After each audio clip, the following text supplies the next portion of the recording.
kita ambil dulu narasumber, ya, Mau dulu. coba putarkan video, ya.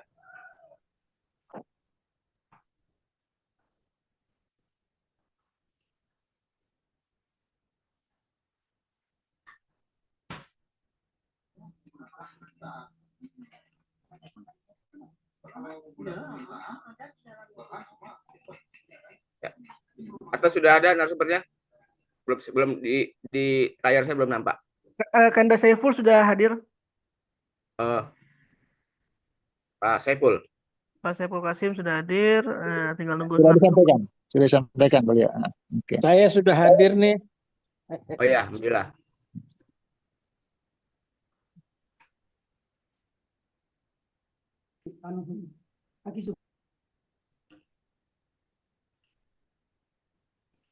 Baik, kalau gitu Kanda narasumber kita, Kanda Adi, suara saya terdengar nggak nih? Jelas Bang, Bagus. jelas. Oke. Baik, saya persilahkan langsung kepada Kanda Adi untuk menyampaikan paparannya. Seperti biasa, 45 menit paparan, nanti jam 6.45 menit tanya jawab atau sharing session pendapat, ya. Namun sebelum dilanjutkan, ya, tahniah selamat kepada ketua umum kita yang sudah meraih gelar doktor ilmu politik, ya. Semoga ilmunya bermanfaat buat umat, buat kita semua. Ya, selamat buat. Alhamdulillah, amin. Barakallah, Pak Ketua. Dan saudara Abu Bakar Al-Idrus juga baru saja dilantik sebagai salah satu bagian dari notaris atau pejabat pembuat akte tanah. Baik, kepada Kanda Adi untuk menyampaikan materinya, dipersilahkan. Wah, mulai ya sekarang Pak ya. Ya, silakan Pak. Baik, Bapak, Ibu, saya Muhammad baru tadi saya masuk tapi belum ada orang jadi saya Ya, pergi sarapan. beda waktu kita Pak. Waktu kita Iya, memang beda lebih waktu. lama. Saya pergi sarapan ini barusan, Pak. Oke, makasih, Pak. Ya, silakan. Ah, Pak Ahmad yang saya hormati ya sebagai eh, moderator ya. Bismillahirrahmanirrahim. Assalamualaikum warahmatullahi wabarakatuh. Waalaikumsalam warahmatullahi Wabarakatuh. Alhamdulillahillazi hadana li hadza wa ma kunna linahtadiya laula an hadanallah. Asyhadu an la ilaha illallah wahdahu la syarikalah wa asyhadu anna Muhammadan abduhu wa rasuluh la nabiyya ba'da. Bapak Ibu, saudara-saudara, para sahabat, ikhwan, akhwat ya. Alhamdulillahirabbil alamin.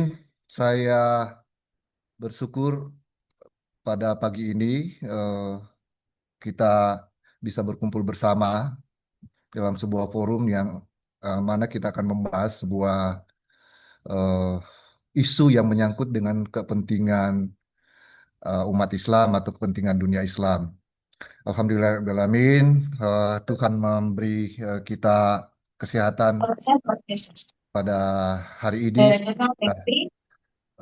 Ada kekuatan kita pada hari ini sehingga kita bisa berkumpul bersama. Salam dan salawat juga kita persembahkan kepada Rasulullah Sallallahu Alaihi Wasallam yang atas ajaran dinul Islam yang dibawa sehingga kita mampu secara bersama melihat dunia secara terang, keluar dari alam kegelapan ke alam terang benderang. Bapak Ibu yang saya hormati, ya ada ucapan selamat kepada Pak Ketua juga tadi ya. Sudah selesai dokternya, begitu ya Pak Moderator ya? Betul, betul, betul. Alhamdulillah. Kap- Kapan Pak Ketua selesai? Kemarin tuh sidang tertutupnya, ya. Masya Allah, Alhamdulillah. Ada Aset. berkah lagi itu ilmunya saya kira ya, yang akan Amin. berikan kepada umat. Alhamdulillahirrahmanirrahim. Selamat untuk Pak Ketua. Eh, Bapak Ibu yang saya hormati, innalillahi wa inna ilaihi raji'un ya. Saya kira kita ingin mengucapkan belasungkawa pada hari ini, kemarin ya, kemarin ada eh, penyerangan ya terhadap Direktur Rumah Sakit Indonesia di Gaza, Marwan Al-Sultan, oleh Israel. Dan tidak hanya menewaskan ya Pak Marwan saja, tapi juga istri dan anaknya dan juga ada menantunya. Ini serangan brutal yang kembali dilakukan oleh Israel terhadap warga Gaza, apalagi ada kepentingan Indonesia yang ada di situ karena yang diserang sebetulnya adalah bahkan juga kepentingan Indonesia. Dan itu dilakukan dengan serangan pesawat ya, dari laporan berita yang kita eh, ikuti itu, eh, Pak Marwan almarhum itu diserang di apartemennya dengan menggunakan pesawat. Lalu ya apartemennya itu diroket ya oleh Israel.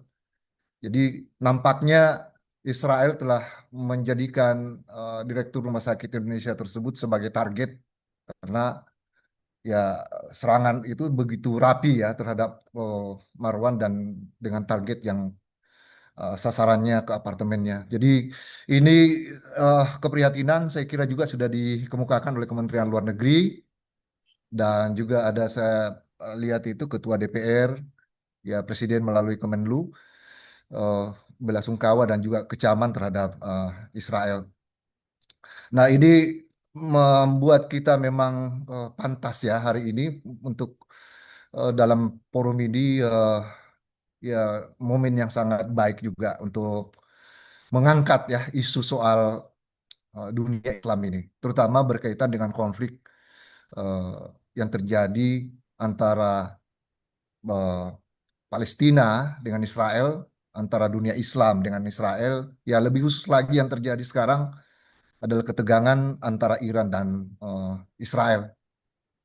Nah, patut kita merenung sebenarnya dan kita mengevaluasi bagaimana sebetulnya eh, posisi dunia Islam ya di dalam eh, konflik atau sikap dunia Islam ya berkaitan dengan konflik eh, Iran Israel lah, atau dunia Islam dengan Israel. Nah, ada hal yang sebetulnya patut juga kita lihat bahwa konflik Iran Israel maupun masalah Palestina, ya terutama sebetulnya yang kita hadapi ketegangan yang berbahaya ya antara Iran dengan Israel karena dampaknya yang bisa meluas dan eh, bahkan sebenarnya tidak hanya merugikan ya, mengancam kepentingan dunia Islam saja konflik Iran Israel itu, tetapi juga bahkan mengancam situasi global. Dampak yang sudah banyak saya kira dikhawatirkan berkaitan dengan dampak ekonomi yang ditimbulkan ya oleh konflik Iran Israel ini kalau eskalasinya itu semakin meluas. Kita masih mengikuti sebetulnya gencatan senjata, tapi pengalaman dari perang Arab Israel yang terjadi dan juga perjanjian yang pernah beberapa kali dibuat, perdamaian ya antara masalah Palestina dengan Israel itu ya rasanya membuat kita tetap harus waspada, harus melihat dengan saksama bahwa ya gencatan senjata yang mungkin dilakukan itu ya bisa saja kemudian di apa dikhianati atau tidak ditaati. Dan ya dulu di dalam perang Arab Israel itu bahkan Amerika pernah juga saat itu Ronald Reagan mengingatkan Israel tetapi agar mematuhi gencatan senjata, tetapi kemudian ya Israel tetap juga menyerang ya pada saat perang 19 67 itu kalau tidak salah. Jadi ini sebetulnya 1970-an kalau tidak salah. Jadi itu saya kira hal yang mungkin sangat penting ya menurut saya untuk kita ikuti. Apakah gencatan senjata itu hanya jeda? Nah, menurut saya nampaknya itu tidak bisa kita ambil sebuah kesimpulan bahwa sudah ada perdamaian karena belum ada perundingan sama sekali yang dilakukan ya oleh kedua pihak, apalagi dengan syarat bahwa perundingan itu harusnya memasukkan masalah Palestina ya antara Iran dengan Irak, apalagi antara Iran dengan Israel, apalagi Iran memiliki komitmen yang sangat tinggi ya terhadap kemerdekaan Palestina. Itu mungkin kalau terjadi di dalam perundingan. Ini yang belum terjadi sehingga belum ada sehingga ya kita masih cemas ya ya mengkhawatirkan dan mencurigai lah bahwa perang itu masih akan berlanjut.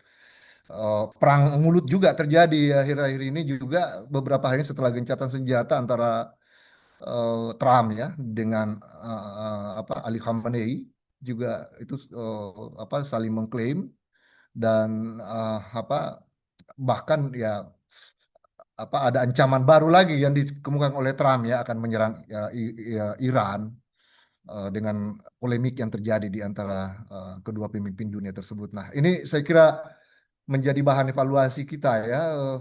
Saya sebetulnya eh, apa mau mengajak kita berpikir ya untuk membangun perspektif politik internasional atau perspektif adakah perspektif yang kita miliki atau hanya pandangan-pandangan instrumental saja ya yang sifatnya mengutip apa Al-Quran atau sekedar mengutip Kok suaranya ini hadis dan putus-putus? ayat atau ada bangunan paradigma ya bangunan perspektif. Nah, nampaknya Islam itu Sinyal. tidak memiliki perspektif yang apa ya, yang kemudian bisa jadi pedoman, rumusan. Sebenarnya ada di dalam substansi norma-norma Islam, tetapi rumusan dalam bentuk saintifik, dalam bentuk paradigma keilmuan. Nah, di dalam ilmu hubungan internasional itu cara melihat kita interaksi antar negara itu banyak didasarkan pada teori-teori Barat, terutama teori-teori Amerika. Nah, karena itu banyak pandangan berkaitan dengan dunia Islam berhadapan dengan realitas hubungan internasional itu sangat bias dalam melihat dunia Islam.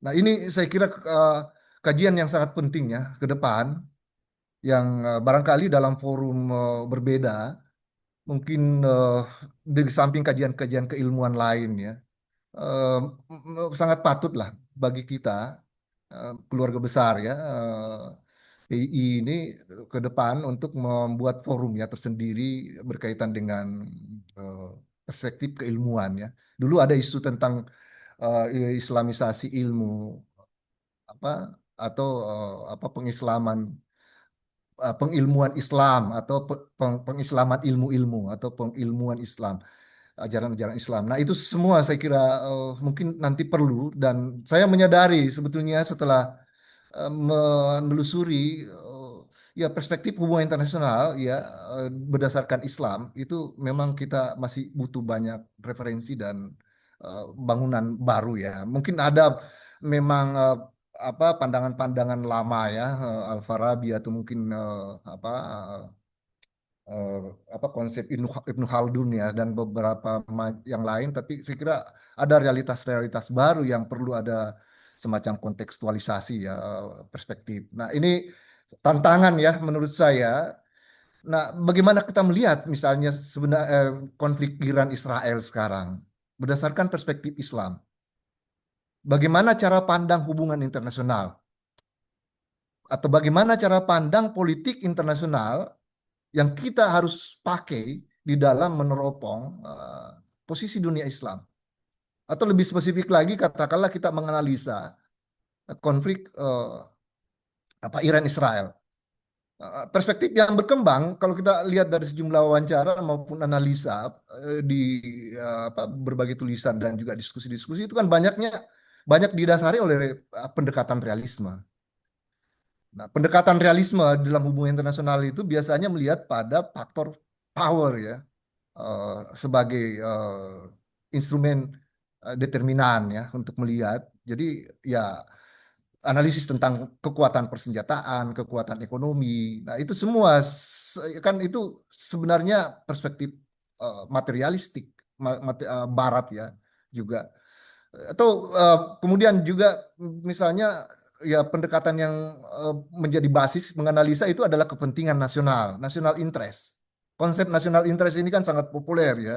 Saya lihat di berbagai wawancara ketika melihat konflik Iran-Israel, pelibatan Amerika. Jadi ya semacam ada power struggle ya, ada semacam ya eh, posisi survival ya, nation state misalnya yang harus dilihat bahwa ya ya mungkin ada tafsiran yang sangat menarik bahwa Iran itu menjadi sebuah negara yang diperhitungkan karena kemampuan militernya ya.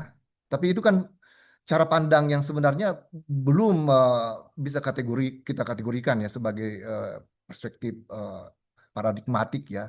Itu Islami. Itu lebih didasari sebetulnya analisa itu dengan cara pandang seperti itu. Itu realisme. Nah, itu juga yang dipakai sebetulnya kan Amerika. Ya. Nah, Israel juga dilihat dari segi kekuatan Amerika apalagi sebetulnya dengan pengaruh yang sangat besar ya. Jadi konflik itu terjadi karena persaingan pengaruh, kekuasaan dan juga kemampuan militer. Nah, ini apakah cara itu yang kita pakai untuk melihat perang Iran Israel ini? Nah, ini saya kira butuh renungan, refleksi, butuh eh, apa ya proyeksi pemikiran ya, evaluasi terhadap cara pandang kita dari segi hubungan internasional. Nah, ini tantangan kita ya. Saya ingin sampaikan di dalam kajian kita pada hari ini pentingnya kita membangun perspektif hubungan internasional ya berdasarkan Islam. Nah, ini perlu membongkar ya sebetulnya juga apa perspektif akademik memang. Pendekatan politik saya di kesempatan lalu sebetulnya sudah pernah juga membahas tentang di pengajian ini tentang apa demokrasi ya khususnya civil society ya dengan perspektif Islam. Karena ya kita bicara tentang demokrasi dan masyarakat sipil atau civil society kan dalam terjemahan kita itu menggunakan istilah masyarakat madani itu kan ada Betul. perspektif Islam ya yang harusnya juga menjadi acuan bukan pada konteks eh, apa Barat ya. Nah, saya sudah pernah mengkaji itu. Nah, mungkin nanti awalnya sebenarnya bahkan saya mau membahas ya lebih spesifik lagi tentang sistem demokrasi, paham demokrasi. Eh, tapi karena ada isu yang lebih aktual yang saya kira sangat penting kita diskusikan, saya Bang Ipul, Pak Saiful Kasim, sahabat saya, ketua ketua KBPI Sulsel, saya diskusi, nah akhirnya ya sama beliau ya mungkin kita angkat apa kasus dunia Islam ya, khususnya melihat konflik Iran Israel. Nah ini saya kira Pak Moderator ini berapa menit lagi ya? Sekitar 24 menit lagi. Oh, oke 20 menit ya. Oke. Ada satu kutipan ya. Saya ingin mencoba satu kutipan mengemukakan di dalam Al-Qur'an surah Al-Hujurat ya. Ayat 13.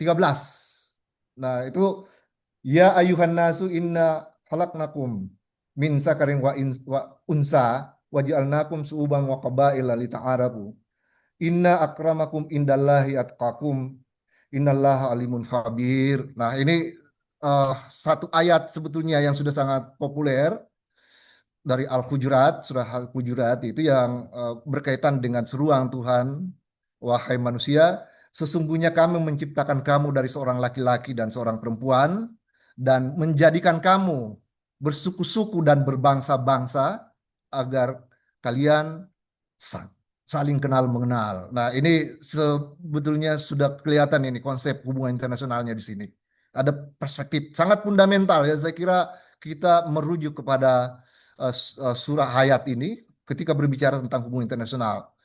Dan seruan juga di dalam ayat tersebut bahwa sesungguhnya yang paling mulia di antara bangsa-bangsa di antara nation state, di antara seluruh suku dan umat di seluruh suku dan komunitas yang ada di dunia, yang paling mulia itu adalah mereka yang umat yang paling bertakwa, orang yang paling bertakwa.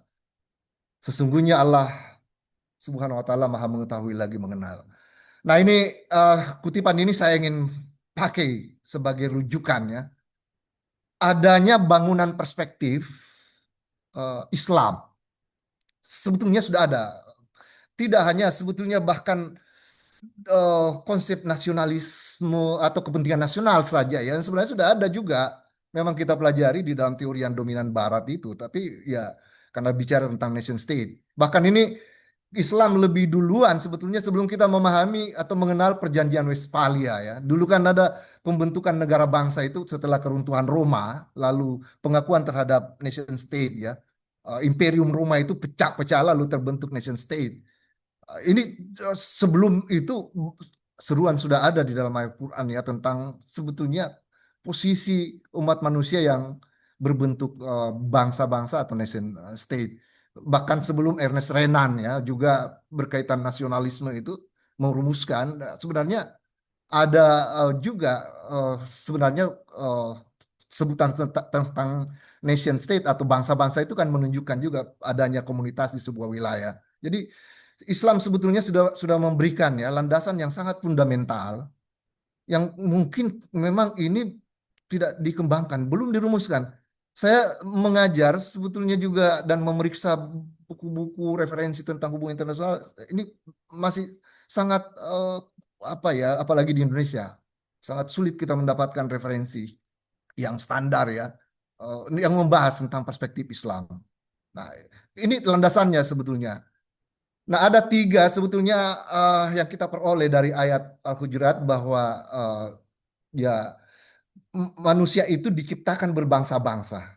Jadi ya tersirat sebenarnya saya menurut saya ada bahkan kontrak sosial ya di dalam ayat tersebut bahwa sebenarnya seruan untuk saling mengenal itu adalah maksudnya adalah bahwa kalian harus bekerja sama.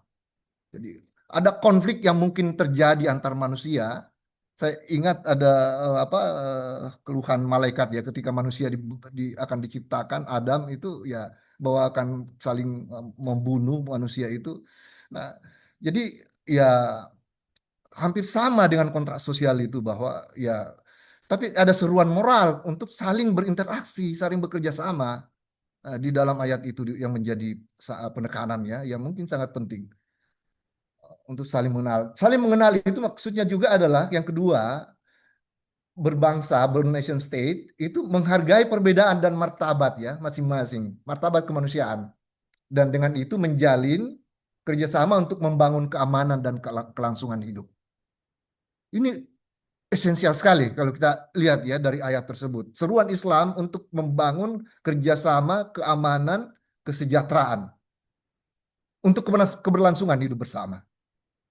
Yang ketiga, nah ini yang penekanan saya kira juga penting dalam perspektif Islam adalah bahwa meskipun semua bangsa memiliki yang sama, ada keadilan, ada persamaan, tuntutan ya untuk pengakuan kedaulatan, tetapi ya ada seruan menegakkan moralitas internasional bahwa yang paling tinggi di antara kamu di sisi Allah itu adalah yang bertakwa.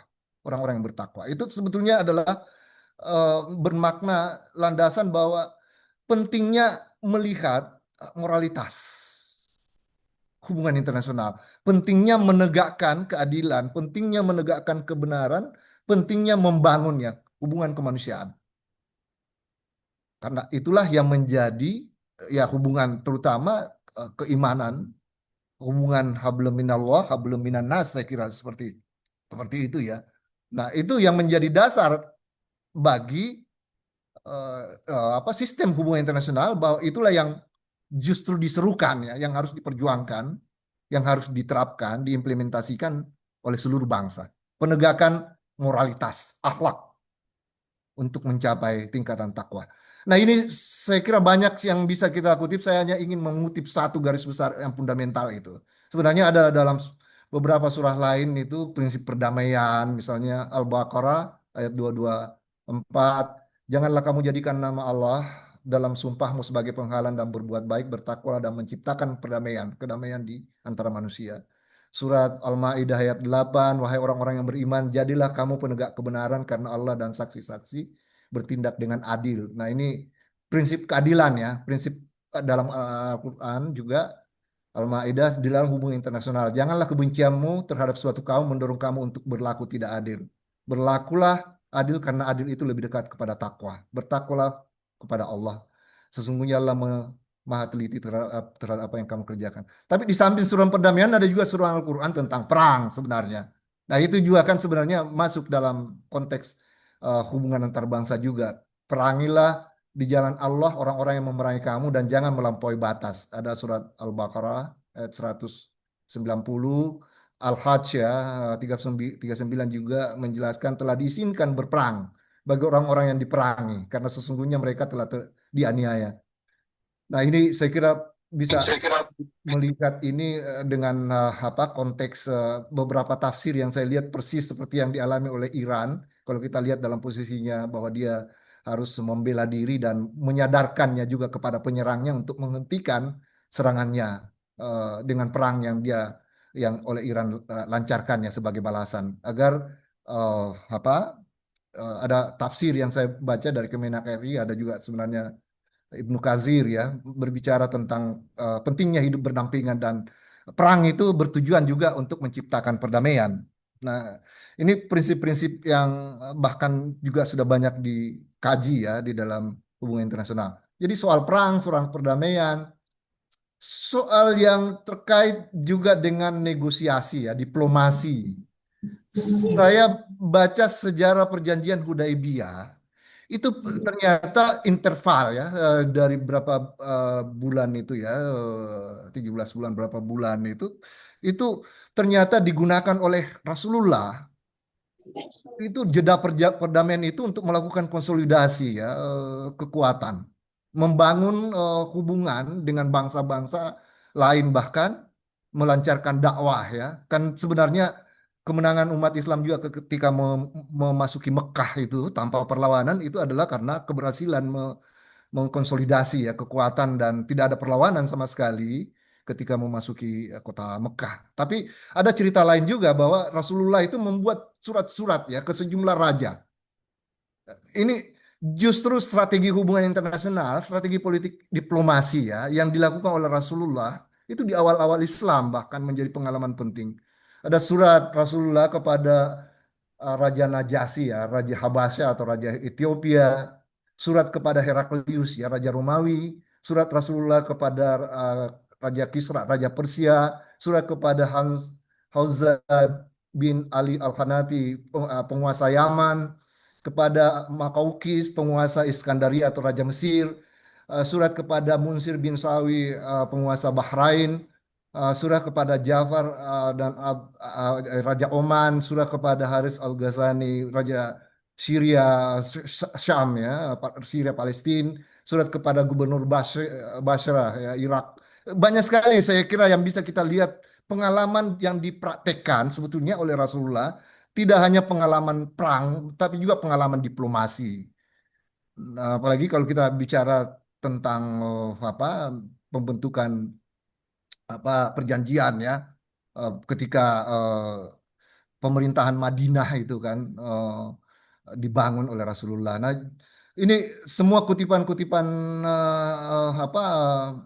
normatif uh, surah di dalam ayat di dalam Al-Quran dan juga fakta-fakta historis ya yang kita lihat betapa fundamental ya Islam itu di era Rasulullah sebetulnya sudah meletakkan contoh ya tentang bagaimana cara membangun tidak hanya pemikiran dalam melihat hubungan internasional juga tapi juga pada tingkat implementasi ya di dalam diplomasi. Nah, konflik Iran Israel sekarang kita akan lihat ya bagaimana sebetulnya. Nah, konflik Iran Israel ini tidak sekedar konflik kepentingan, tapi juga sebenarnya konflik ideologi. Nah, ini Saya ingin mengemukakan ini karena saya membaca Roger Giraudi ya, apa Edward Said, ada beberapa referensi yang juga yang lainnya yang menarik gitu. Bahwa ada aspek ideologi yang sangat penting ya sebenarnya dari konflik dunia Islam dengan Israel karena berhadapan dengan ideologi Zionisme. Nah, ini sebenarnya juga masalah yang agak rumit ya, dan mungkin perlu dilihat bagaimana eh, memahami ya soal dunia Islam dan Israel ini secara akademik. Nah, problem lain adalah ya dunia Islam itu lemah. Nah, ini dalam konflik Palestina, Israel atau Iran, Israel ya ada ketidak solidan ya. Justru apa dukungan Barat terhadap Israel malah jauh lebih solid ya dibanding dukungan dunia Islam terhadap Iran. Ini agak memprihatinkan kita sebetulnya berbicara tentang sikap dunia Islam ya, perpecahan yang terjadi yang berbeda justru dengan dukungan yang diperoleh Israel ya dari dunia Barat. Nah, ini masalah yang agak krusial sebetulnya juga di Timur Tengah, perpecahan di dunia Islam. Bahkan sebagian dunia Islam juga kan ya sudah menjalin hubungan diplomatik dengan Israel ya. Untung-untung kita sebenarnya masih kuat ya reaksi domestik karena sudah pernah beberapa kali bahkan ada upaya diplomasi, tapi kan ada reaksi dalam negeri untuk Indonesia untuk mewanti-wanti untuk tidak menjalin hubungan ya dengan Israel secara diplomatik. Eh, Apalagi masalah Palestina ya belum jelas. Nah, ini isu yang kemudian juga memecah dunia Islam itu adalah dalam perang Iran-Israel juga cukup mencuat itu adalah eh, ya eh, ada perpecahan antara Syiah Sunni juga. Ini sebetulnya agak memprihatinkan kita dengan pandangan seperti itu, tapi ya ada sisi lain yang saya lihat justru menjadi hikmah ya dari sebagian pandangan bahwa bahkan banyak sekarang ini justru melihat Islami apa Iran itu sebagai simbol ya perlawanan. Jadi terlepas dia Sunni, terlepas dia Syiah, tidak ada lagi latar identitas yang seperti itu, tapi justru melihat ada spirit, ada simbolisme ya yang sangat memberikan optimisme, semangat kepada dunia Islam dengan kehadiran sebuah negara sebagai simbol Islam yang berani menentang Israel, melawan bahkan ya dengan seimbang dan bahkan juga berani berhadapan apa jika terjadi perang sekalipun dengan Amerika. Nah, ini krisis yang terjadi pernah kita hadapi di Timur Tengah. Nah, apa yang menjadi pemicu konflik Arab Israel ini? Nah, ini saya kira juga penting untuk kita kaji. Kenapa Israel ini terlibat konflik ya, lebih spesifik saya kira yang saya mau sentuh adalah soal Iran Israel. Pertama, nah kita melihat alasan Israel itu menyerang, ini sebenarnya perspektif perspektif realisme juga ini sebetulnya. Sebenarnya tidak bisa kita gunakan ini dalam konteks memandang Islam dunia Islam kepentingannya dengan Israel itu dengan meletakkan pada perspektif ancaman karena ya Iran kita anggap terancam, Israel terancam, itu kan perspektif yang didasari oleh perspektif Barat seperti itu. Jadi ada apa posisi yang disebut security dilemma ya dalam pendekatan hubungan internasional itu bahwa kalau sebuah negara diserang dia akan membalas dengan kemampuan upaya yang serupa seperti itu. Jadi keamanan itu tidak bisa dicapai karena seluruh negara itu membalas dan merasa terancam ya, saling mencurigai. Nah, ini yang dilakukan oleh Netanyahu ya. Senjata pemusnah massal bahkan dikembangkan sudah sedemikian canggih ya bentuk apa nuklir persenjataan nuklir itu dan sudah sampai pada tahap kulminatif ya sehingga ya Amerika dengan Iran sepakat untuk Israel menyerang Iran ya Amerika dengan Israel sebenarnya bahkan Israel menyerang Iran itu saya kira juga tidak mungkin Israel melakukan enggak apa walaupun ada dalih ya bahwa dari Trump bahwa Israel itu menyerang tanpa Amerika saya kira Amerika itu memberikan sudah ada semacam persetujuan. Kemudian itu yang pertama ya, persepsi ancaman. Kemudian ada dukungan Iran terhadap Palestina dan kelompok-kelompok pro-Palestina seperti adanya Hizbullah di Libanon, Houthi di Yaman, milisia Syiah di Irak dan juga sebagian sempalan ya Assad ya, rejim Assad ini kan sebenarnya di Suriah juga pro Iran ya. Dan juga Hamas di Gaza ya. Ini semua adalah kelompok-kelompok yang mendapatkan dukungan dari Iran sebenarnya. Jadi ini juga menjadi penyebab ya, faktor-faktor objektif juga yang bisa jadi pertimbangan kita untuk menganalisa ya. Kemudian ada kepentingan lain yang saya kira sangat membuat kita perlu menggarisbawahi ya. Dan itu adalah sistem wilayah faqih ya. Ada sistem pemerintahan ulama mullah ya, di mana ya dalam struktur itu ada demokrasi sebetulnya, ada pemilihan presiden ya, pemilihan parlemen, tapi ya ada juga pemilihan wali fakih itu kan, kemudian yang dari sanalah imamah itu kan dipilih ya. Nah, sebenarnya ada demokrasi, tapi yang sangat menjadi sentral itu kan ada tokoh, dan ini sistem politik yang dibangun di Iran, dan itu dianggap sebagai anomali oleh Barat, dan bahkan dianggap sebagai ancaman juga karena ya sistem pemerintahan Islam ini kan ya bukan hanya kan mendukung kelompok-kelompok yang pro Palestina kemerdekaan, tapi contoh ya bagi simbol dunia Islam, bahkan juga dengan sistem itu ya menunjukkan kekuatan yang menghadapi Barat dengan sistem yang dibangun berdasarkan wilayah faqih itu. Nah, ada target Barat untuk melengsarkan Ali Khamenei dan kemudian menyokong kelompok pro pemberontak itu yang di Shah Iran itu kan, Reza Pahlavi. Jadi bahkan Israel itu memprovokasi dalam negeri untuk meruntuhkannya dengan menganggap bahwa itu rejim. Ini semua sebetulnya provokasi yang dilakukan oleh Amerika dan Israel ya. Ada target besar. Jadi ini juga, konflik ini terjadi di situ juga karena ada krusial untuk melihat Islam itu ya seperti yang dialami di negara-negara lain seperti di Libya atau di Suriah atau Saddam Hussein ya, di Irak, Gaddafi dulu di Libya, dan bahkan di negara-negara Arab ya yang lain itu, bahwa ya ada sekularisasi dan ada patron fundamental Islam sebagai landasan sistem politik dan pemerintahan. Nah, itu juga target yang sebenarnya menjadi kepentingan yang menjadi penyebab ya juga konflik Iran dan disoroti juga ya, terutama yang menjadi kepentingan Barat itu adalah kawasan Timur Tengah ya, sebagai kawasan yang kaya minyak. Nah, ini Iran itu adalah salah satu pemasok dan gas alam terbesar di dunia, menduduki peringkat ketiga. Ini ada data saya dapat. Lalu Iran menyumbang 20% cadangan minyak di Timur Tengah dan 12% cadangan minyak dunia. Kayak sangat kuat sekali ya kalau dilihat dari sumber daya alam yang dimiliki, dan itu yang kemudian menjadi incaran ya Amerika dengan menggunakan lokasi strategis Selat Hormuz ya, yang sangat dikhawatirkan kan oleh Trump itu, sehingga meminta Xi Jinping ya melobi Iran untuk tidak menutup Selat Hormuz itu. Jadi ada masalah geopolitik strategis ya, tidak hanya potensi sumber daya alam tapi juga posisi geografis ya Iran yang sangat penting itu. Nah, ini semua sebetulnya menjadi pemicu sehingga ada kepentingan Barat, dan ya kita melihat konflik Iran Israel itu terjadi. Namun ini saya kira sebentar lagi ada ini saya mau selesaikan, dan sejak 1979 kalau kita hitung barangkali 46 tahun ya sejak revolusi Iran, itu ternyata Iran membangun diam-diam persenjataan.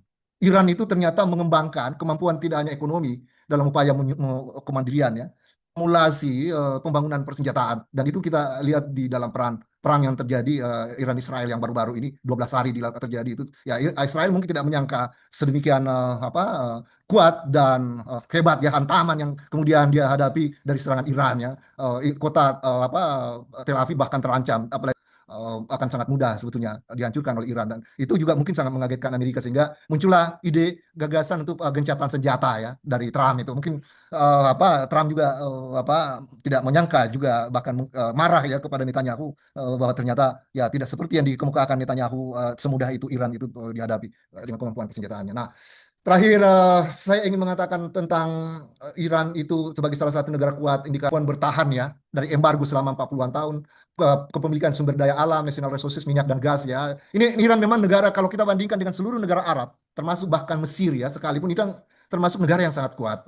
Baik kepemilikan sumber daya alam, potensi sumber daya manusia juga, ilmuwan-ilmuwan Iran itu kan jadi sasaran karena dianggap itu potensi kekuatannya sebuah negara itu, sumber daya manusia. Kemudian kemampuan militer, lalu ada kepemimpinan nasional juga, kepemimpinan yang di bawah mullah itu, lalu moralitas nasional, ada satu soliditas internal ya masyarakat Iran itu di dalam mendukung perjuangan negaranya ya, mereka tidak ada perpecahan, jadi ada moralitas nasional. Itu sebenarnya salah satu ciri juga yang membedakan bahkan dengan Amerika, dengan Israel. Kan Israel itu dapat pembangkangan, bahkan penolakan ya, protes dari dalam negeri, Amerika juga dengan Israel itu. Dan itu justru yang membuat Iran kuat karena dukungan solid dari masyarakat nasionalnya. Itu disebut dalam teori HI itu adalah moralitas nasional. Saya kira itu, dan terakhir saya kira ini solusi solidaritas dunia Islam ya. Pertama saya ingin membuat kesimpulan terakhir ya dari apa yang saya ingin nasional. berdasarkan pada prinsip-prinsip fundamental Islam. Saya kira kita sangat butuh ya kajian soal itu. Nah, cara melihat kita terhadap konflik di Timur Tengah itu seringkali juga amik atau rumusan ya pendekatan keilmuan Islam. Ini tantangan kita. Kemudian yang kedua adalah tantangan penting lain dari apa yang sudah saya sampaikan adalah soliditas ya dunia Islam. Nah, konflik Arab Israel ini, Iran Israel ini, Palestina, apalagi dan kita berharap bahwa ada upaya ya yang sudah kesadaran yang bisa muncul dari dunia Islam untuk membangun soliditas ya, tidak hanya sekedar seruan saja seperti kemarin membuat seruan, tapi ya tidak ada tindakan nyata yang dilakukan yang untuk menengahi atau membantu ya bagaimana perang Iran Israel itu. Lalu ya kepada Indonesia, saya kira kita mayoritas umat Islam di Indonesia, kita masih tetap harus membangun komitmen mendukung ya Palestina, dan juga peran Indonesia justru penting untuk digugat dan dituntut terus-menerus, apalagi ada peristiwa tragis lagi yang baru ini, Direktur Rumah Sakit ya Indonesia di Gaza itu ditembak, serius ya kepentingan nasional kita. Nah, momentum peran Iran Irak dan masalah Palestina mestinya yang terjadi, Israel, perang Iran Israel ini mestinya menjadi momentum ya bagi dunia Islam, khususnya Indonesia mengambil perannya, mengambil momentum ini untuk membangun soliditas dunia Islam. Saya kira demikian. Alhamdulillahirrahmanirrahim. Ide gagasan saya sebenarnya hanya memantik saja. Saya kira banyak yang lain yang mungkin lebih paham lagi ya berkaitan di forum ini, topik yang kita diskusikan pada hari ini. Alhamdulillahirrahmanirrahim. Assalamualaikum warahmatullahi wabarakatuh. Assalamualaikum warahmatullahi wabarakatuh. Baik, makasih Pak Adi. Alhamdulillah ini sebagai pemantik rupanya banyak juga nih yang sudah tidak sabar mau merespon ya. Ya, memang ketika Arab kalah ditanya, kok kenapa Arab kalah gitu ya. Ya, karena kami bertujuh ya. Sementara Israel bersatu. Nah, itu salah satu kunci ya. Jadi memang oleh sahabat-sahabat kita di Palestina, kalau kita monitor di media sosial, mereka selalu menyebut Indonesia dan Malaysia. Ya, ketika Iran bangkit untuk menyerang Israel, maka muncullah isu-isu untuk berusaha untuk memecah belah. Nah, sehingga ini juga memicu juga konflik wacana di dalam negeri maupun di dunia internasional. Nah, sehingga dari Iran sendiri mengatakan jangan terpengaruh ya.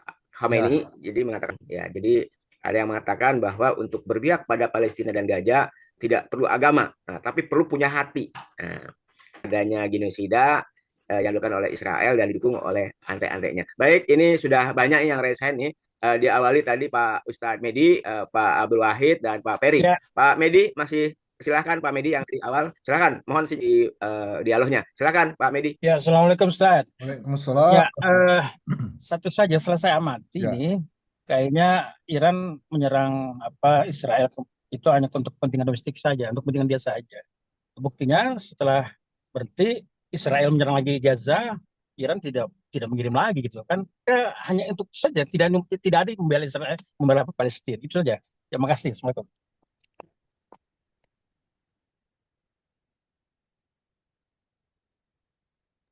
Termute Kang Ahmad, termute itu Kang Ahmad. Oh Kang ya, Ahmad ya. kedengaran. Ya, baik, terima kasih Pak Medi. Ya, memang rudal Iran itu sangat luar biasa menuju Iran dan tepat sasaran ya.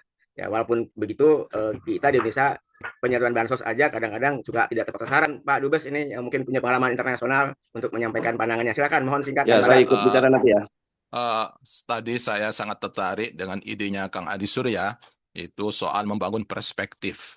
Nah, umumnya orang awam ini Bang Adi mengajak untuk mempersoalkan ya tuh mengapa itu terjadi. Nah, ini yang berat ini. Mengapa itu terjadi dan bagaimana bisa mempengaruhi supaya terjadi perubahan. Karena sebetulnya apa yang dilakukan secara lahiriah itu kan refleksi. Dia anggap satu nilai. Nah, ini yang menarik ini. Tapi ini memang tidak mudah, bukan untuk orang awam ini, untuk orang-orang yang kelas gitu loh. Jadi kalau orang awam itu kan hanya apa yang membuat kejadian itu terjadi. Nah, ini apa faktor-faktor? Nah, ini memang menarik ya tentang paradigma Islam. Terus expose ya untuk ya selama ini kan kita hanya terjebak kepada kompetisi lahiriah ya, materialisme gitu. Kita lupa bahwa di balik itu kita punya pada materialisme dan teknologi, yaitu pemikiran, yaitu nilai-nilai ya, seperti misalnya Pancasila. Bisa jadi nanti Amerika itu berubah pada saat dia mengerti bahwa karena dia diwarnai. Nah, ini menurut saya memang perlu secara lebih intensif ya kita melakukan eksplorasi dan ekspansi, tidak hanya itu Nah, ini juga saya merasakan ya. Jadi kalau kita bicara misalnya Israel ya atau Palestina, dia juga manusia gitu. Saya beberapa bulan para penasehat ya, mungkin orang akan mengutuk saya, wah ini kok Gus Wahid ini kok ketemu dengan penasehat ke Aqsa ya, karena saya belum pernah ke Aqsa dan walaupun sering ke Jordan, tapi saya berusaha untuk bertemu dengan semua pihak selama saya di Yerusalem itu ketemu dengan penasehat, dan saya terkejut. Bingungan sama dengan Amerika, divided ini, terbelah antara Republik dengan Demokrat ini. Nah, kita sering dinamika ini lah. Makanya kita cenderung overgeneralisasi. Nah, makanya menurut saya ini mulai merangsek ya, atau bergeser kepada bagaimana sebetulnya kita mulai, yaitu perang itu tidak hanya fisik tapi juga sekarang ini metaphysical war, yaitu adalah sistem ide ini ya. Nah, ini yang kemudian dikembangkan oleh siapa itu ya. Nah, Huntington, Samuel Huntington. Nah ini mungkin kalau Bang Adi mencoba mengoreksi, memberikan satu konten, the alliance of civilization, dari konsep paradigma, yaitu perspektif, yaitu konfrontasi, yaitu benturan ya, yang kemudian menimbulkan suatu kebijakan preemptive strike, kepada sekarang ini mungkin Pak Adi Suryadi terus dengan KBPII, terus tidak hanya pada domestik ya, tapi ini tidak mudah, memang memerlukan suatu extra effort ya untuk bermain di ide yang besar. Nah, mudah-mudahan tadi apa yang dikembangkan oleh Pak Adi Suryadi untuk mengajak kepada kita pentingnya mengembangkan konsep perspektif hubungan internasional dalam Islam, itu menurut saya tidak boleh, walaupun tidak kelihatan tapi akan terasa, akan memberikan suatu dampak ya. Dan ini sekarang terjadi di New York ya, karena bagaimana namanya Zohran Mamdani itu yang akan di New York adalah suatu kota nomor 1 di Amerika, itu adalah suatu great shifting, yaitu suatu pergeseran perspektif. Nah, ini yang mungkin kita kurang fokus. Terima kasih. Baik, izin bicara ya.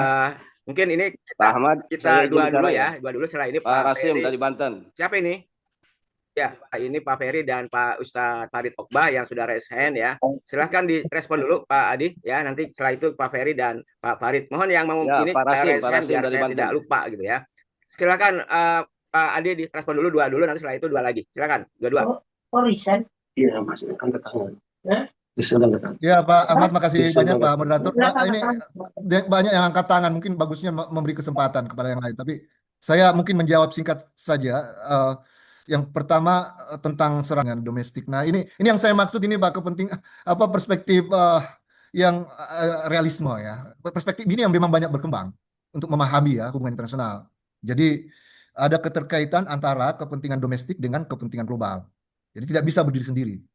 Analisis kita untuk memahami ya konflik Iran Israel, apalagi misalnya ya mungkin ada krisis legitimasi ya, tapi saya tidak melihat justru ada krisis legitimasi terhadap Ali Khamenei sebetulnya, kalau itu dianggap konsumsi untuk memenuhi kepentingan rejim mullah ya, bukan kepentingan rakyat Iran misalnya keseluruhan. Ini agak sebenarnya artifisial ya menurut saya. Meskipun tidak rasional adalah melihat bahwa ya kepentingan ya yang justru harus ditegakkan di dalam hubungan internasional di dunia Islam itu adalah pentingnya moralitas ya, membangun yang membedakan di antara umatku itu adalah takwa. Itu kan sebenarnya tadi dari surah Hujurat ya yang saya kutip, dan itu sebetulnya menjelaskan bahwa ada seruan agar mempertahankan diri kalau diserang. Juga ada seruan kebenaran, membela keadilan, perlakuan yang mungkin dilakukan oleh Israel ya, yang lebih spesifik ya, tidak hanya terhadap Palestina tapi juga terhadap Iran ya. Nah ini sebetulnya mungkin menjadi dasar karena Iran itu kan sudah mengemukakan tindakan ofensif seperti itu kalau Israel tidak mendahului. Nah ini problem kita sebetulnya juga yang terjadi di dunia Islam ya, dalam melihat Iran Israel itu, bahwa ya ada memang di samping aspek moral yang harus kita lihat di situ, akhlak atau moralitas nasional, internasional dan nasional, juga ada pembelaan ya. Itu menurut di sini Ustaz Medi terkait pentingnya kita melihat ya lebih proporsional dengan sebuah pendekatan yang mungkin perlu dikembangkan lebih jauh ya, bagaimana Islam sebetulnya mendefinisikan hubungan internasional dan menjelaskan ya, Islam menjelaskan realitas yang terjadi seperti konflik Iran Israel itu, dan termasuk Amerika. Kemudian ini yang saya anggap penting menurut saya, tanggapan dari Pak Wahid ya. Saya kira ini tantangan memang buat kita, perspektif keilmuan ini membangun paradigma ya. Debat paradigma keislaman ini memang kelihatannya juga di Indonesia akhir-akhir ini merosot. Dulu banyak sekali ilmuwan-ilmuwan kita ya, ada Endang Saifuddin Ansari, ada Abdul Qadir Jailani, ada debat yang mungkin melibatkan sejumlah ilmuwan Indonesia meskipun dalam kerangka perspektif modernis seperti Nurholis Majid, ada ya, Ahmad Syafi'i Ma'arif ya. Ada beberapa lah yang penting kita lihat bahwa ada sebenarnya upaya untuk menggali. Meskipun debat itu dikritisi, tapi menggali kita di Indonesia, para ilmuwan kita kelihatannya merosot. Ada Kunto Wijoyo juga itu sangat bagus ya. Sebetulnya kita baca tentang Islam profetik ya. Kajian-kajian seperti itu sangat penting. Ini yang tantangan saya lebih spesifik kepada kajian hubungan internasional atau politik internasional. Ini mudah-mudahan KB bisa melanjutkan ya. Tadi saya sepaham dengan Pak Wahid Maktub tadi, Pak Dubes ya, tentang mudah-mudahan ada diskusi lebih lanjut ya. Memang ada generalisasi. Ini memang sering terjadi kita dalam memberikan saya membaca Roger Giraudi ya, bukunya tentang Sionisme itu bagus itu dibaca juga. Dia membagi itu kan sebenarnya ada Sionisme yang sebenarnya non politik. Yahudi ya, bukan. Sionisme itu sudah politik ya, Yahudi. Dia membagi dua Yahudi itu. Yahudi yang berorientasi agama dan itu yang menolak sebenarnya deklarasi negara Palestina melalui konsepsi Theodor Herzl itu. Mereka ini hanya sebenarnya justru yang ditafsirkan oleh mereka itu ajaran Yahudi, Taurat itu hanya mengembangkan keagamaan nilai-nilai itu. Bukan ada Zionisme politik, ada Yahudi politik. Nah, ini yang Zionisme yang membangun ideologi untuk menancapkan ya sebuah lokasi di mana ya secara provokatif mungkin tafsiran tentang tanah yang dijanjikan itu. Nah, ini sebetulnya jadi ada Yahudi yang tidak bisa kita generalisasi. Saya membaca juga ada tafsir menarik juga sebetulnya dari Quraish Shihab ya yang melihat ya keturunan Yahuda, ada Yahudi yang sebelum Rasulullah, ada Yahudi yang sesudah Rasulullah, ada bahkan beberapa ya. Jadi kita harus melihat konteks yang lebih mendalam ya. Kajian itu berkaitan dengan konflik Arab Israel ini. Nah, memang yang menjadi ancaman besar dan itu yang mencuat pasca Perang Dunia Pertama. Sebetulnya kan setelah kekalahan Turki Utsmani kan ini kan Inggris Ottoman itu kemudian tersingkir, kalah dalam perang dengan Inggris, lalu ya dominasi Islam lah di situ terakhir ya dengan Imperium Utsmani itu. Nah, di situ kan sebenarnya sudah mencuat itu ide-ide pendirian negara itu. Nah, ini menggumpal ya sampai kemudian itu di PBB memberikan status pembagian wilayah. Nah, ini saya kira perlu dilihat ya tentang ada itu tentang Yahudi, ada juga Edward Said bahwa meskipun Yahudi tapi ya Sigmund Freud itu ya itu dibahas oleh Edward Said. Saya ingin mengutip sebuah pikiran yang bisa jadi juga bahan kita memahami itu ya, bahwa ya Yahudi itu salah kaprah ya. Ada Yahudi itu membangun negara, sebetulnya kan tidak ada tuntutan untuk membangun negara, dan ya ada perbedaan antara ya bahkan Nabi Musa itu dianggap Mesir ya, bukan Yahudi. Dan Edward Said dan Freud dalam tulisan tentang monoteisme ya, Musa dan monoteisme. Banyak kutipan-kutipan yang secara ini ya perlu kita lihat lebih kajian mendalam. Makasih. Saya kira itu jawaban saya, Pak Moderator. Baik, makasih Pak Adi. Berikutnya ini Ustadz Ferry Latif, Ustadz Farid Ogbah, dan Pak A. Rasim dari Banten. Silahkan Ustadz Ferry, ya setelah itu Pak Ustadz. Terima kasih Bang Ahmad. Assalamualaikum warahmatullahi wabarakatuh. Ya, Pak Adi, ya terima kasih telah memberikan pencerahan dan kajian yang menarik pada pagi ini. Ya, tentang Israel dan setuju bahwa pendekatannya tidak melulu dilihat dari isu hubungan internasional gitu ya. Gitu. Tetapi faktanya hubungan internasional itu mempengaruhi kondisi yang sekarang, karena yang enggak relasi internasional itu mempengaruhi semuanya gini. Sehingga semua negara yang terlibat itu untuk mendukung itu kelihatannya agak gampang gitu, berhadapan dengan tiga kepentingan gitu. Itu adalah di Amerika. Yang kedua adalah Inggris, yang ketiga adalah di Eropa, satu lagi adalah Jerman gitu. Sementara yang seperti Cina, Rusia itu faktanya juga tidak terlalu dikonsider atau tidak terlalu dipertimbangkan di dalam menuntaskan akhir-akhir ini. Saya melihat gini Pak Adi. Jadi dukungan Amerika terhadap gerakan yang menonjol di mereka, yaitu yang para kalangan evangelis ya, yang berkelindahan dengan lobby lobby Israel yang ada di Amerika gitu. Itu juga yang membuat mengapa Amerika harus melakukan pemboman kepada Iran. Kalau dilihat dari kepentingan rakyat, opini kan 60% lebih rakyat Amerika menolak Amerika berperang. Tapi Amerika harus menggugurkan kewajiban membom fasilitas nuklir Iran di 3 kota di Iran itu, ya itu kan karena desakan dari lobby Yahudi dan kelompok evangelis gitu. Nah, yang kedua Inggris ya. Inggris dia pada faktanya Inggris ada yang memberikan tanah kepada para diaspora Yahudi untuk kembali ke tanah Israel yang sekarang ini gitu. Nah, kalau saya perhatikan juga terakhir dari kanselir Jerman, dia mengatakan dia tidak mungkin terlibat banyak di sini, atau bahkan sebenarnya lebih mendukung kepentingannya Israel, karena dia menyebut secara negara Jerman ada trauma sejarah gitu. Jadi ada kompleksitas traumatik yang membuat mereka nggak mungkin dia harus memerangi Yahudi lagi sebagaimana kompleksitas traumanya dia gitu, yang peristiwa Holocaust dan sebagainya. Nah, ini kan sejarah-sejarah yang tadi teori konstelasi semua kan, gitu. Nah, jadi kalau menurut saya satu-satunya yang mungkin dapat dilihat di sini adalah kembali kepada sejak Perang Dunia Kedua atau bahkan Perang Dunia Pertama, tapi harus diutik lagi sejarah bangsa di sebelum-sebelum itu, Pak. Gitu. Ya ini sekedar pemikiran saya. Kalau seandainya itu banyak digali, siapa tahu kemudian ini memberikan perspektif yang lebih terbaru. Assalamualaikum warahmatullahi wabarakatuh. Oke, Ustadz Heri. Berikutnya Ustadz Farid Okbah ya. Semoga Pak narasumber masih bersedia. Ya, mudah-mudahan bisa menyesuaikan lah. Ya, ini demi umat dan bangsa kita dalam perspektif Palestina. Ya, Assalamualaikum warahmatullahi wabarakatuh. Waalaikumsalam. Alhamdulillah, jazakumullah khair atas pemaparan Pak Adi dan kawan-kawan semua. Diskusi ini bagus ya, ini harus maju ke depan, jangan bicara tentang saya akan bicara dari perspektif ahli sunnah ini. Dunia Islam itu, seluruh dunia itu 80% itu ahli sunnah. Dan kekuatan utamanya itu ada pada Islam itu sendiri, yang diyakini oleh sunnah. Sementara banyak negara-negara Arab itu menjadi pro Barat, pro Israel, dan menjikaki tangan mereka. Afghanistan yang tidak pernah dibicarakan oleh para oleh intelektual kita ini. Afghanistan itu ahli sunnah, Pak. Ya, diserang oleh Uni Soviet dan bisa mengalahkan Uni Soviet. Profesor Huntington menulis The Clash of Civilization itu mempertimbangkan ancaman terbesar bagi Barat setelah runtuhnya Uni Soviet. Cara tentang geopolitik, bacalah itu Rand Corporation. Rand Corporation itu adalah salah satu lembaga kajian strategis Amerika. Di dunia Barat itu ada 4.500 lembaga kajian para penelitinya, banyak profesor di situ. Nah, kemudian mereka merancang. Setelah runtuhnya Uni Soviet, ancaman terbesar adalah ahli sunnah. Dan jangan lupa, Pak, kita masih hidup. Negara ahli sunnah Afghanistan telah mengalahkan 2 superpower dunia, Uni Soviet dan Amerika. Jangan lupa itu. Ini harus kita angkat untuk membangun semangat ahli sunnah. Mengatakan isu Syiah tentang Iran sama Israel ini memecah belah. Kata siapa memecah belah? Bapak kalau bicara geopolitik akan bicara tentang politik nasional Iran apa? Iran itu dibangun atas dasar apa, Pak? 905 tahun, 900 tahun Iran itu ahli sunnah, Pak. 907 Hijriah itu menjadi kudeta karena ahli sunnah. Kemudian dirubah jadi jadi negara Iran yang Syiah itu, Soviet namanya kan. Dan itu kemudian berjalan. Itu sejarah Iran ini luar biasa menjadi penjajah, Pak.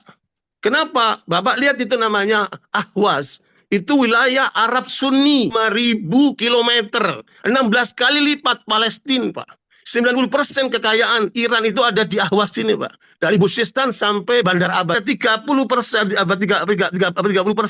ahli sunnah, Pak, di Iran itu, Pak. Makanya kalau kita bicara politik, geopolitik, lihatlah itu apa itu Rand Corporation. Dan apa yang terjadi di sana, Pak? Di dalam Corporation, Syiah tidak menjadi ancaman buat mereka. Iran tidak menjadi ancaman buat mereka. Sekarang kita lihat fakta. Amerika menyerang Irak. Kemudian Amerika kewalahan menghadapi ahli sunnah mujahidin yang di Irak itu. Kemudian Amerika minta bantuan sama Iran untuk menghabiskan kemampuannya. Di sana ada Ayatollah Sistani, wakil Iran yang ada di Irak. Itu yang kemudian mengatakan haram untuk memerangi Amerika. Syiah itu, Pak. Di Irak itu, Pak. Kemudian kan Irak itu Syi'i. Sekarang Irak itu jadi Syi'i pemerintahnya, Pak. Kemudian lihat itu yang ada di Suriah. Bagaimana penjajahan Iran bersama dengan Bashar Assad untuk menghabisi ratusan ribu ahli sunnah di sana, Pak. Jangan lupa itu. Kemudian begitu pula di Lebanon, membunuh itu namanya Sabra Shatila, umat Islam Sunnah Mujahidin itu besar Iran, menghancurkan ahli sunnah wal jamaah. Terus di mana Anda itu berpikir Iran itu ada positifnya buat umat Islam ahli sunnah ini? Kenyataannya seperti itu. Bapak datanglah ke Tehran itu.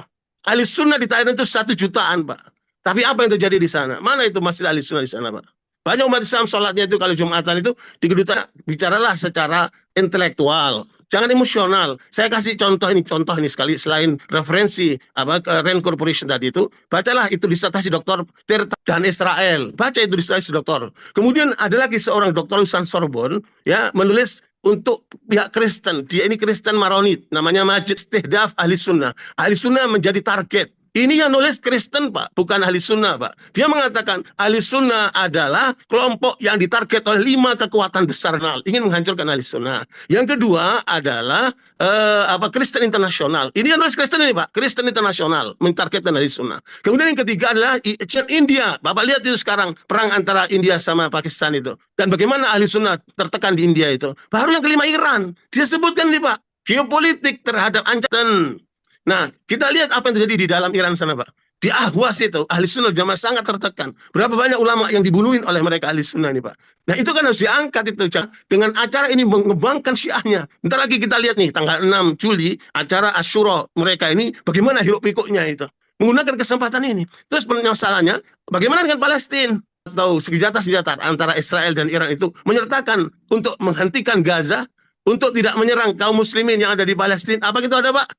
Itu semuanya tipu dengan gerak-gerik Iran ini, karena mereka ini sebenarnya politiknya politik tipu daya takiyah, Pak. Ala kulli hal, ini segera masukkan segera kalangan itu disampaikan oleh Pak Wahib, supaya kita tahu secara utuh, jangan sampai parsial gitu. Dan nanti efeknya apa ke Indonesia nih, Pak? Efeknya nanti Indonesia, orang Syiah akan mengembangkan Syiah sebesar-besar ahli sunnah wal jamaah. Nah, itu yang masalah jadi kita, Pak. Makanya kita harus bentengi umat ini, jangan sampai bocor, Pak. Atas semua peristiwa yang ada itu, efeknya kembali bermanfaat dan terus berjalan insya Allah. Yang penting bagaimana umat Islam ahli sunnah ini maju ke depan, dan terutama ahli sunnah di Indonesia. Saya sarankan untuk KBBI, tolong bikin terus. Kita buat langkah-langkah ke depan, bikinlah peta jalan ke depan. Ya, ahli sunnah ke depan. Di sini mau ngapain ini? Indonesia ini mayoritas ahli sunnah berantakan. Islam mengajarkan untuk orang bersedekah, berzakat, berinfak, tapi orang miskin, banyak orang Indonesia Muslim, Pak. Yang kemudian kebejatan banyak terjadi umat Islam, judul di tengah umat Islam. Luar biasa, Pak, kerusakan di tengah umat Islam ini, Pak. Makanya ayo kita perbaiki. Tapi kemudian harus tahu masalahnya apa, kemudian bagaimana cara jangka pendek, menengah, panjangnya. Dan ini kerja-kerja strategis ke depan yang harus dilakukan oleh kalangan kaum intelektual dari PI ini. Jazakallah khair. Mohon maaf atas kegurannya. Wassalamualaikum warahmatullahi wabarakatuh. Ahmad Rasim dari Banten. Silakan. Ya, terima kasih, narasumber. Ya, siap. Ada 3 hal yang ingin saya sampaikan, singkat saja, ya kan. Yang pertama, saya selaku KBPI Provinsi Banten mengucapkan selamat KBPI Dr. Haji Nasrullah Ralada SIP MSI yang kemarin beberapa hari yang lalu sudah dinobatkan sebagai doktor ilmu politik Islam, ya. Terima kasih Ketua Umum KBPI Pusat dan sudah dinobatkan sebagai doktor. Yang pertama. Yang kedua, innalillahi wa inna ilaihi rajiun atas wafatnya Dr. Marwan Al-Sultan, Direktur Rumah Sakit 25 bersama istri dan anak-anaknya serta keluarganya dibunuh atau dibom oleh Israel. Ini tentu saja kita sangat prihatin dan menghimbau kepada pemerintah Presiden Prabowo untuk mengambil langkah-langkah tindakan langkah kebijakan sebagaimana mestinya. Di Indonesia, kalau saya berpikir tidak perlu terlalu membicarakan perbedaan-perbedaan paham. Apakah posisi kita ada di yang dizolimi, dalam hal ini Palestina, atau ada di pihak lain. Nah, oleh karena itu, saya ingin bertanya sikap kita terhadap tokoh-tokoh Islam di Indonesia yang mendukung Israel. Nah, ini jangan dilupakan. Justru di negara kita sendiri banyak tokoh Islam yang mendukung gerakan Israel. Oleh karena itu, terima kasih. Wassalamualaikum warahmatullahi wabarakatuh. Baik, Pak Rasim, atas penyampaiannya. Baik, Bapak Ibu Kanda Yunda yang berbahagia, mohon nanti disimak apa pernyataan dan jawaban Syed Majid Kelani ya dalam bukunya tentang Yahudi ya, ditulis tahun 90-an. Nah, beliau punya perspektif bahwa Yahudi itu ada 3 hal. Sebagai teologi, sebagai suatu jati dari bangsa dan state. Nah, jadi memang tidak terlepas dari situ. Ya, soal tadi pernyataan yang sebelum saya tidak menyatakan mendukung Syiah ya kan, bahwa oh ini jadi dipecah belah segala macam, itu kan pandangan-pandangan yang muncul di masyarakat dan di media sosial. Saya perhatikan. Jadi itu bukan pernyataan dari saya bahwa itu bertujuh kalau kita ini Yahudi itu bersatu gitu kan. Baik, silakan Pak Adi di respons. Saya kira tadi banyak justru memperkaya ya diskusi kita, dan mungkin memang perlu duduk bersama ya untuk mempersamakan visi dalam melihat dunia Islam. Apalagi kita ingin membangun ya perspektif. Jadi ada paradigma ya yang mungkin perlu dipahami bersama, yang mungkin menjadi patron. Nah, ini problem kita sebetulnya ya di dunia Islam, dan ya salah satu perspektif itu ya seperti yang dikemukakan tadi sebetulnya ya oleh Pak, cara pandang. Jadi ya kita sudah bisa sebetulnya melihat ya di mana ada titik temu, di mana ada titik apa ya yang mungkin masih perlu untuk dibicarakan. Nah ini problem karena prinsip yang paling penting menurut saya itu adalah bagaimana umat Islam itu membangun soliditas, lebih dari solidaritas ya, soliditas.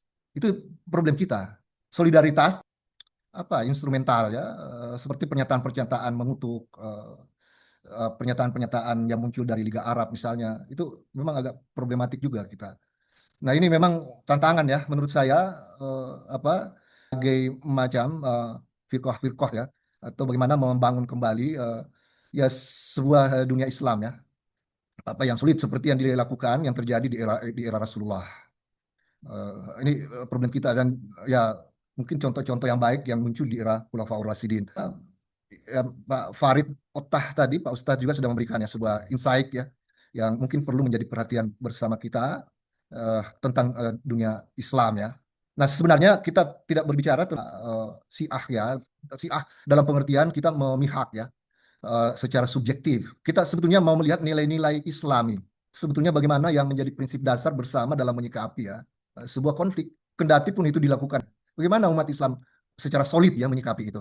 Nah, titik temu yang itu yang saya maksud perlunya ada rumusan paradigmatik gitu. Itu menjadi pemikiran dan tadi saya kira Pak Wahid Maktub tadi saya sebenarnya beberapa pendapat yang beliau juga sudah sampaikan tadi itu tentang overgeneralisasi ya. Nah, ini penting untuk bahwa kompetisi yang ada bukan hanya kompetisi lahiriah ya, ada juga soal metafisika. Kajian-kajian kita justru setelah peradaban Islam itu sangat lemah ya berkaitan dengan kajian. Saya kira tantangan kita, saya itu untuk mau terima kasih kepada Pak Ustadz ya, Farid Ottah ya, sudah memberi kita sebuah perspektif khususnya dalam konteks Ahlus Sunnah ya. Saya mungkin bisa belajar lebih jauh tentang perspektif Ahlus Sunnah yang dimaksudkan. Kemudian yang berikutnya kepada Ustadz Hiri. Nah, Ustadz Hiri sebetulnya bagaimana menyikapi ya soal konflik Iran Israel ini karena ada kaitannya dengan Amerika ya. Jadi memang mutualistik ya, baik secara tangible ya, dalam konteks yang kasat mata berkaitan dengan kepentingan material, kepentingan ekonomi ya, dan politik dukungan. Itu kan menjadi buffer zone ya. Dia penyangga. Jadi ada yang disebut proxy war gitu. Jadi war by proxy. Amerika menggunakan tangan lain untuk berperan dan satu yang sebenarnya sampai sekarang menjadi satelit istimewa bagi Amerika itu adalah Israel. Nah, tidak hanya untuk menancapkan pengaruh di Timur Tengah juga bahkan mempengaruhi dunia Islam ya. Tekanan-tekanan Amerika itu kan sebenarnya negara Arab Islam ya, yang kemudian bahkan sampai negara Islam membuat pengakuan terhadap Israel ya, membangun hubungan diplomatik. Nah itu saya kira simbiosis mutualistik atau mungkin konvergensi ya kepentingan politik yang dimiliki ya baik Amerika maupun Israel ya. Tadi dikemukakan sebetulnya ya oleh Pak Ustaz Hiri tadi tentang lobby ya. Ada juga beberapa tanggapan tadi dari media juga menyinggung kalau tidak salah tadi tentang lobby Yahudi ya. Juga penting juga memang di dalam Amerika itu ada lobby Yahudi. Ada Rand Corporation itu yang disebutkan tadi juga kan patut juga menjadi perhatian karena ada donasi ya terhadap lembaga riset besar Amerika itu dari kira juga. Jadi ada faktor domestik yang harus dilihat. Kenapa Amerika itu juga memiliki hubungan yang sangat kuat karena ya pengaruh kepentingan Yahudi domestik yang bahkan bisa mengguncangkan ya struktur politik Amerika karena ya sumbangan mereka itu terhadap alami oleh Donald Trump ya. Kedekatannya saya kira juga dengan lobby-lobby Yahudi. Tidak hanya terhadap Senat, bahkan juga di dalam lembaga eksekutif ya di Amerika. Nah itu saya kira sokongan ya dari Yahudi dari dalam negeri Amerika itu menjadi faktor ya. Kemudian ada ya ini yang sebenarnya Yudea Kristiani atau agama Yahudi itu hubungannya dengan Kristen kan. Nah itu kan sebenarnya juga faktor yang bersifat intangible ya. Sesuatu yang mungkin secara ikatan ya tradisional yang terjadi antara Amerika dengan Israel itu. Pembenaran-pembenaran yang dikutip seringkali kan oleh politisi Amerika membela Israel maupun pemimpin-pemimpin Israel ya di dalam negaranya. Hal yang lain itu adalah tadi ada tentang Holocaust ya, Israel itu kan sebenarnya ada mungkin beban Barat juga itu yang dulu mungkin dianggap menjadi trauma seolah-olah ya menebus kesalahan ya masa lalu. Itu beberapa analisa juga yang bisa kita ambil untuk memahami ya Israel sekarang yang sangat dekat itu di samping Inggris dan Amerika. Nah ini saya kira ada hubungannya dulu dengan Nazi itu kan pembantaian Holocaust. Nah, kemudian ya aspek demokrasi, karena Amerika itu kan menyebarkan kampanye demokrasi, propaganda demokrasi juga dengan sistem apa yang ingin ditanamkan di seluruh dunia. Jadi ada aspek-aspek yang sifatnya konsepsional, yang bersifat tidak kasat mata ya, intangible. Nah ini semua yang menyebabkan sebetulnya yang dipertanyakan oleh Pak Farid tadi, kenapa hubungan Amerika Serikat Israel? Itu jawaban saya untuk Pak Ustaz Siri, lalu Ustaz Ahmad Hashim. Ini ya sikap Islam. Ya kita memang tidak solid ya, tapi ada sebenarnya aksioma yang sangat penting bagi sikap sebuah negara ya. Itu adalah faktor domestik. Atau faktor yang mungkin muncul dari opini ya, maksudnya opini masyarakat Indonesia. Nah, memang ada upaya yang kemungkinan juga untuk mempengaruhi ya opini publik untuk menciptakan bahwa seolah-olah ya Israel itu secara pragmatis ya sebenarnya tidak masalah bagi Indonesia. Jadi kita beberapa kali melihat di debat ya, bahkan ada seorang perempuan itu secara all out mati-matian saya lihat itu sangat agresif, bahkan ya argumennya ada dampak yang bisa ditimbulkan memperlemah juga ya sikap Indonesia. Karena itu ya penting sebenarnya, meskipun ada intelektual sebagian ya yang mungkin berpandangan liberal dan mungkin yang moderat melihat itu, tapi saya kira ya tadi saya kembali ke surah Al-Hujurat tadi yang saya kutip bahwa ada moralitas internasional yang harusnya ditegak itu sebagai negara yang terkolonisasi ya, negara yang ditindas, diperlakukan secara tidak adil, kan itu seruan sebetulnya ya. Yang disinggung dalam konteks nilai-nilai Islam ya, pentingnya melakukan pembelaan terhadap sebuah negara, apalagi dengan spirit Islam yang juga serupa berkembang ya. Nah itu saya kira yang sangat penting, karena itu ya opini publik tetap harus dibangun. Ini Pak Ustadz Ahmad Hashim, menurut saya opini publik ya jangan sampai abai jadi perhatian dan harus tetap dibangun karena politik luar negeri sebuah negara itu ya kadang-kadang seperti gergaji ya atau bandul jam itu seringkali. Ya, ini kan sebenarnya juga kita Islam di Indonesia itu sebenarnya karena tidak solid, dan ya itu yang menyebabkan juga sering kalah ya, apalagi tidak proaktif, kalah di dalam wacana ya di dalam negeri, sehingga terjadi yang muncul juga dari kita umat Islam sendiri ya. Ini koreksi juga buat kita, tidak hanya melulu melihat faktor struktural ya yang kita hadapi, bahwa ada beban politik struktur yang secara metafisika tadi Pak Wahid itu ya mungkin perlu jadi evaluasi kita ya di dalam memahami berbagai persoalan ya, baik dalam melihat politik luar negeri Indonesia maupun dalam melihat kira demikian untuk Pak Ustadz Ahmad ya Pak moderator, beberapa jawaban saya ya. Saya berharap ya mari kita ke depan ya membuat pandangan yang mungkin bisa jadi alternatif,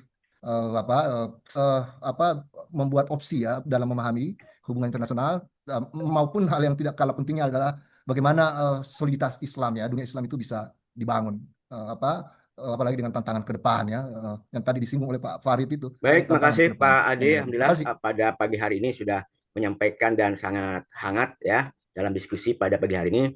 Peserta kita ini Asia Timur dan Tengah ini sudah jam sangat siang ya. Di Indonesia Barat ini jam 7.37 ya, mungkin di tempat Bapak jam 8.37. Baik Bapak dan Ibu sekalian, saya kira sampai di sini dulu ya. Saya tidak akan melanjutkan untuk menerima pernyataan dan yang langsung. Untuk itu mari kita akhiri. Pertama, Save Gaza, Free Palestine. Baik, terima kasih untuk semua Kanda Yunda, Bapak Ibu dan semuanya para Jum'iyah yang berbahagia. Semoga kita Allah Subhanahu wa taala. Mari kita akhiri dengan membaca hamdalah. Alhamdulillah. Wassalamualaikum warahmatullahi wabarakatuh.